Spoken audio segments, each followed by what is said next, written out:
I can't. Which is good.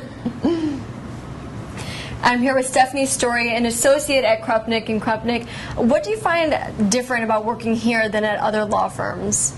Well, what I like most about working here, aside from the great family atmosphere, is the fact that we work on extremely diverse cases. And I do a lot of family law cases, which is what I've always wanted to do. But I was never given the opportunity at other law firms where I worked.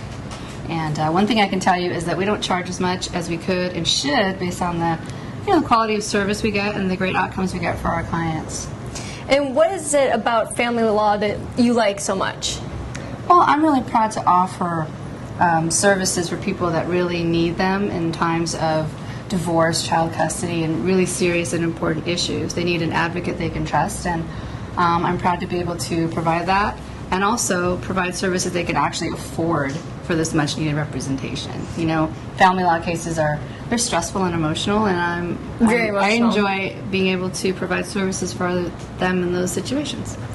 And I can't help but notice, but being here, it's a mother and son team, and there's a lot of kids roaming around. Can you tell me about the work environment here? Yeah, what I also love about this place is the fact that it is very family oriented, and I can bring my daughter in whenever I want. She's here right now today, as a matter of fact, and with another baby on the way. I'm grateful that I work in a place where they allow me to grow in my own right as well as with the firm. Very nice. Well, thank you very much. Thank you. Let me do that again. Okay, you want to do it one more time? No, I don't. Really? I don't know if I can. The torture is over.